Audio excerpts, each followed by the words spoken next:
Halo, selamat malam semuanya. Ketemu lagi dengan Mama Saya akan bercerita tentang Nyi Janggrong.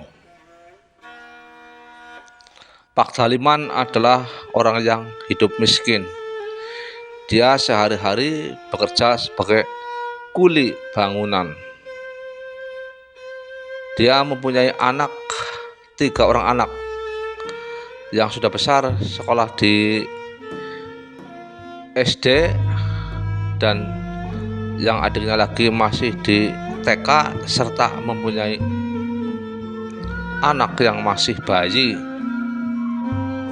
Jadi Pak Daliman ini anaknya 3, yang terakhir masih bayi, usianya sekitar 1 tahun lebih beberapa bulan.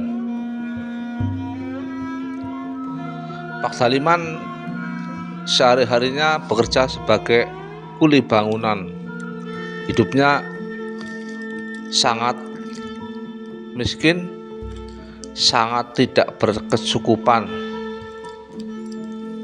Pada suatu waktu Pak Daliman, anaknya yang masih kecil sakit panas berhari-hari, tidak sembuh-sembuh.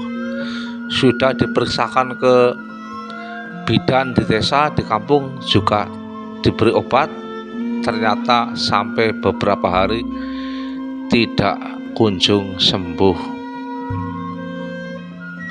Pada suatu waktu Pak Daliman berkunjung ke seorang kiai yang cukup dihormati di kampungnya. Sebut saja namanya adalah Kiai Ahmad. Pak Daliman bercerita tentang sakit anaknya yang masih bayi yang belum sembuh kepada Kiai Ahmad. Kiai Ahmad menyarankan kepada Pak Daliman agar menunggui, jangan tidur selama semalam suntuk, sampai pagi hari tidak boleh tidur, sambil menunggu siapa yang akan datang. Pasti ada makhluk gaib yang mengganggu anaknya. Demikian penjelasan dari Kiai Ahmad. Kiai Ahmad juga memberikan beberapa amalan, beberapa doa-doa yang diberikan kepada Pak Daliman untuk menghadapi kalau memang ada makhluk halus yang mengganggu anaknya. Kemudian setelah mendapatkan beberapa wejangan, penjelasan, dan juga saran dari Kiai Ahmad, Pak Daliman pulang ke rumah.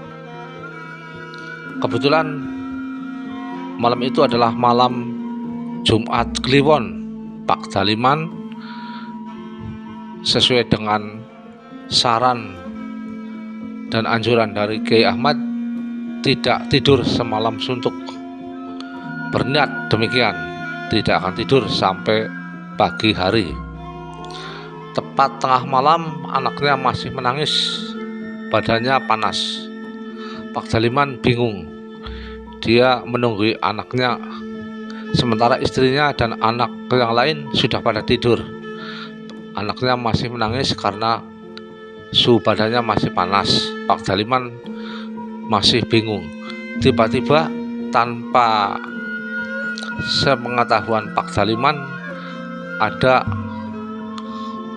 sosok gaib yang ujuk-ujuk mendatangi bayi tersebut. Pak Daliman terperanjat. Kemudian Pak Daliman bertanya kepada sosok itu. Dia bernama Nyai Janggrong. Katanya akan mengambil anaknya untuk dijadikan tumbal oleh Nyai Janggrong. Pak Daliman mengambil sebilah golok. Jadi Pak Daliman mempunyai golok yang sangat tajam.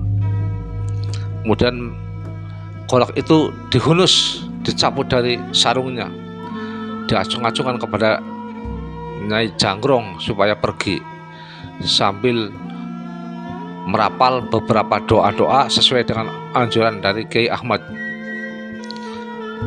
Pak Daliman mengancam makhluk gaib tersebut, yaitu Nyai Janggrong, kalau tidak pergi dan masih mengganggu bayinya akan ditebas dengan golok yang sangat tajam. Kemudian Nyai Janggrong tidak berkutik menghadapi Pak Daliman yang memang sudah mendapatkan berbagai macam rapalan, japa mantra, doa-doa khusus dari Kiai Ahmad. Kemudian Pak Daliman memukul makhluk gaib itu, yaitu Nyai Janggrong, sampai tersungkur di lantai rumahnya sehingga tidak berkutik. Untung saja Pak Daliman tidak menyabetkan goloknya yang sudah berisi doa-doa khusus, sehingga makhluk gaib itu tidak terbunuh oleh Pak Daliman, hanya merasakan sakit.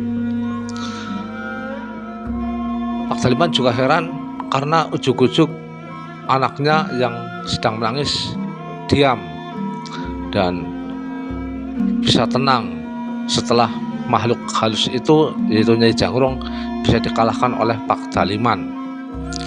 Makhluk halus itu disarankan oleh Pak Daliman supaya jangan mengganggu. Kalau masih mengganggu maka dia akan mengobrak-abrik tempat dari Nyai Janggrong yang menunggu sebuah kuburan angker, karena memang Pak Daliman tahu bahwa Nyai Janggrong ini berasal dari kuburan angker tersebut. Akhirnya Nyai Janggrong pasrah kepada Pak Daliman dan menyerah dan berjanji tidak akan mengganggu anaknya atau keluarganya lagi, sehingga Pak Daliman merasa puas dengan apa yang dilakukannya pada malam itu. Sehingga sampai pagi hari setelah makhluk gaib itu pergi, anaknya bisa tidur dengan lelap, sehat kembali seperti biasa, dan sosok gaib Nyai Janggrong sudah tidak berani lagi untuk mengganggu keluarga Pak Daliman. Demikian ceritanya. Nanti kalau ada cerita yang lebih bagus lagi akan saya upload lagi ke dalam sebuah YouTube. Halo, selamat malam semuanya. Terima kasih.